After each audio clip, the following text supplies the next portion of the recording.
بسم اللہ الرحمن الرحیم۔ السلام علیکم۔ کاش میں اسے بتا سکتی کہ میری چادر میلی سہی، مگر مجھ معصوم پر بچپن میں ظلم ہوا ہے، اور میں نے تمہارے سوا کسی کو نہیں چاہا ہے۔ آج کے زمانے میں لڑکیاں جرأت مند ہیں، بول سکتی ہیں، مگر ہمارے زمانے میں لڑکیاں گونگی رکھی جاتی تھیں، اور وہ حق بات کہنے کا بھی حوصلہ نہیں رکھتی تھیں۔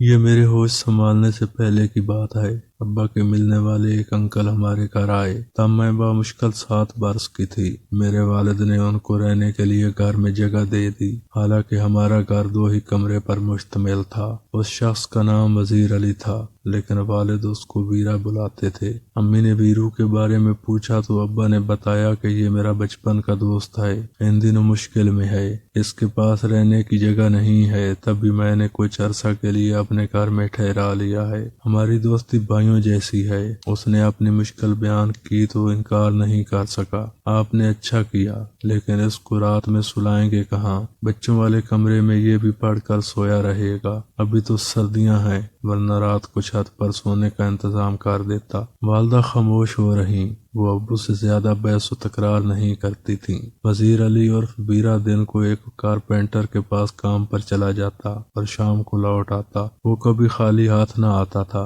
ہمیشہ ہم بچوں کے لیے پھل فروٹ اور کبھی صبح کے ناشتے کا سامان، انڈے، ڈبل روٹی وغیرہ لے آتا۔ وہ صرف ناشتہ ہمارے گھر سے کرتا، دوپہر کا کھانا اپنے کارپینٹر دین محمد کے پاس سے دکان پر، اور رات کو بھی کہیں باہر سے کھا لیتا تھا۔ کبھی کبھی جب وہ آ جاتا تو والد اصرار کر کے اسے رات کے کھانے پر ساتھ بٹھا لیتے۔ ہم سب بچے اس کو چچا کہتے تھے، کیونکہ والد کہتے کہ یہ مجھے سگے بھائیوں جیسا عزیز ہے۔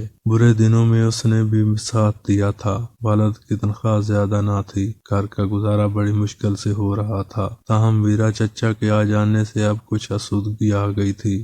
خرچہ ختم ہو جاتا تو وہ اپنے پیسوں سے راشن لے آتا۔ کبھی تیل، دال، چاول ختم ہو جاتے اور اسے پتہ چل جاتا، تب وہ یہ چیزیں خرید کر لا دیتا اور رقم نہ لیتا۔ وہ کہتا کہ میں اس گھر میں رہتا ہوں، اتنا تو میرا حق بھی بنتا ہے کہ اس گھر کی خوشحالی میں اپنا حصہ ڈالوں۔ امی سے کہتا، اگر آپ مجھے ان بچوں کا سگا چاچا سمجھ لیں تو میرے لیے اس سے بڑھ کر اور خوش نصیبی کیا ہوگی کہ میں آپ لوگوں کے کام آ سکوں۔ ان باتوں سے امی متاثر ہو گئیں کہ ویرا واقعی ایک نیک دل اور اچھا انسان ہے۔ اگر ہم نے اس کو رہنے کے لیے جگہ دی ہے تو وہ بھی ہمارے احسان کا بدلہ چکانے کی پوری کوشش کرتا ہے۔ کوئی اگر کسی تنگ دست کی تنگ دستی کو آسودگی میں بدل دے تو ایسا آدمی کس کو برا لگتا ہے؟ دراصل ویرا کا کسی بات پر اپنے بڑے بھائی باوج سے جھگڑا ہو گیا تھا، تبھی وہ سامان لے کر ابا کے پاس چلا آیا۔ اب بھائی کے گھر جا کر رہنے پر تیار نہ تھا۔ ویرا اپنی کمائی میں سے آدھی رقم ہمارے گھریلو اخراجات میں ملانے لگا، تبھی مل جل کر اچھی گزر بسر ہونے لگی۔ مالی لحاظ سے میرے والدین کو بھی سہولت ہو گئی۔ ہم کل 4 بہن بھائی تھے، سبھی مجھ سے چھوٹے تھے۔ یہ نادانی کا وقت تھا۔ مجھے ویرا چاچا اچھے لگتے تھے۔ وہ پانی لانے کو کہتے یا کوئی کام کہتے تو میں دوڑ کر دیتی، کیونکہ بچے کھانے پینے کے شوقین ہوتے ہیں، اور ہم ویرا کی دریا دلی سے بہت خوش تھے، جو ہمارے لیے تقریباً روز ہی بسکٹ، ٹافیاں یا کچھ ایسی چیزیں لاتے جن کو بچے پسند کرتے ہیں۔ اماں بھی اعتراض نہ کرتیں کہ وہ ان کو اپنے گھر کا فرد گردان چکی تھیں۔ ایک کمرے میں ہمارے والدین سوتے تھے، دوسرے میں ہم سب بچے زمین پر سو جاتے تھے۔ کمرے میں ایک چارپائی تھی جو ویرا چاچا کو مل جاتی تھی۔ اب تو اس شخص کو چاچا کہتے بھی شرم آتی ہے، لیکن یہ روداد اس وجہ سے لکھ رہی ہوں کہ وہ والدین جو غیروں پر بھروسہ کر لیتے ہیں، میری زندگی سے سبق حاصل کریں۔ یہ ایک حقیقت ہے، کوئی مانے یا نہ مانے، دنیا میں کوئی کسی کا نہیں ہوتا۔ اپنے غیر تو بن سکتے ہیں، لیکن غیر اپنے نہیں بن سکتے۔ بچے دن بھر کھیل کود سے تھک ہار کر رات کو گہری نیند سوتے ہیں، ہم بھی فرش پر لائن سے گدا بچھا کر برابر سو جاتے تھے۔ میں اسکول جانے کے علاوہ امی کے کام بھی کرتی تھی، لہذا تھک جاتی۔ رات کو پھر ایسی گہری نیند آتی کہ کسی بات کا ہوش نہ رہتا تھا۔ تیسری جماعت کی بچی کو بھلا کس بات کا ہوش ہوتا ہے؟ تبھی جب میرے بہن بھائی سو جاتے، رات کو یہ شخص مجھے اٹھا کر اپنے پاس چارپائی پر لٹا لیتا۔ مجھے کسی بات کا مطلب سمجھ میں نہ آتا، میں تو نیند میں ڈوبی ہوتی یا گہری غنودگی میں۔ کبھی سو جاتی کبھی جاگ جاتی۔ پھر وہ مجھے پیسے، میٹھی گولیاں اور بسکٹ وغیرہ دے دیا کرتا اور کہتا کسی کو یہ بات نہ بتانا۔ وہ نہ بھی کہتا تب بھی میں کسی کو کیا بتاتی، جبکہ میں خود بھی یہ بات اچھی طرح نہیں جانتی تھی کہ میرے ساتھ کیا ہو رہا ہے۔ وقت گزرتا گیا، یہاں تک کہ میں نے ہوش سنبھالا تب بھی اس کو وہی حرکتیں کرتا پایا۔ اب فرق یہ تھا کہ ساتھ میں واہیات باتیں بھی شامل ہو گئی تھیں۔ کبھی یہ باتیں میری سمجھ میں نہ آئیں۔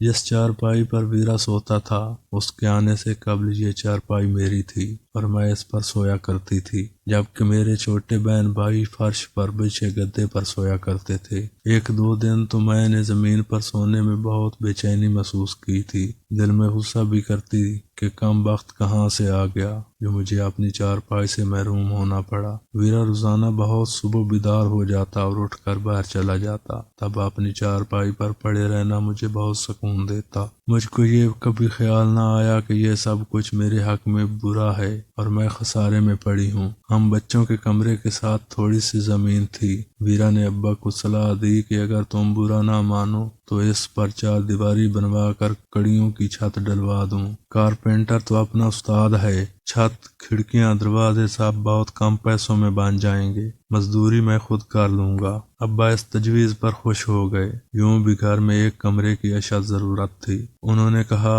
سر میں کڑوے تیل کی جگہ گھی پڑ جائے کیا برا ہے، بسم اللہ کرتے ہیں۔ دیکھتے ہی دیکھتے چند دنوں میں ایک چھوٹا سا کمرہ تیار ہو گیا۔ ویرا نے ہمارے کمرے کے درمیان دروازہ بنوا دیا تاکہ نیا کمرہ دوسرے کمرے سے جڑا رہے۔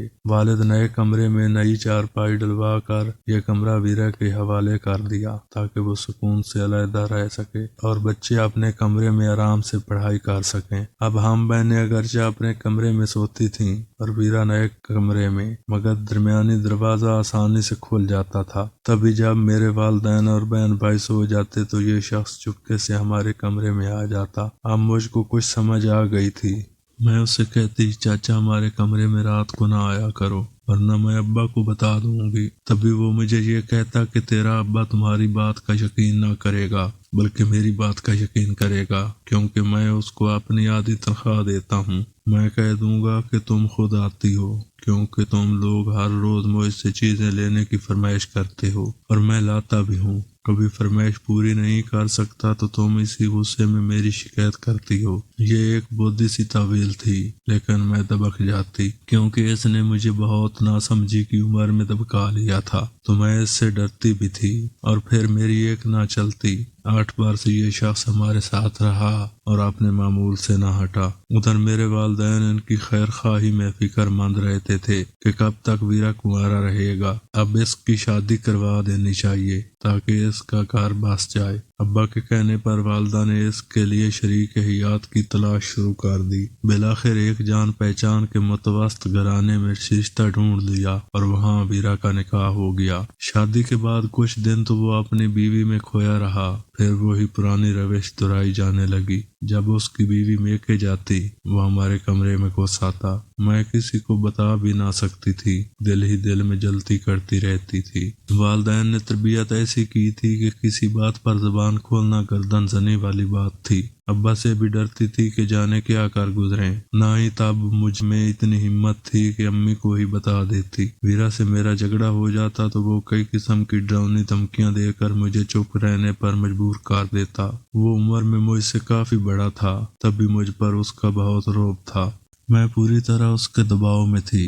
ایک دن اس نے کہا کہ میرا استاد کام بہت لیتا ہے اور معاوضہ کم دیتا ہے، میں الگ سے دکان کرنا چاہتا ہوں تاکہ کچھ رقم اکٹھی ہو تو اپنا گھر لے سکوں۔ والد نے اپنے دوستوں سے قرض لے کر اور کچھ اپنی جمع پونجی اس کو دے کر دکان کھول دی۔ وہ چند ماہ میں ہی سارا مال ختم کر کے چلتا بنا۔ وہ تو چلا گیا لیکن اس کی وجہ سے میرا ضمیر مجھ کو ملامت کرتا رہا اور میں گوں نہ گوں الجھنوں کا شکار رہی۔ میرا خیال کہیں ہوتا، کام کہیں۔ عجیب خبتی ہو گئی تھی۔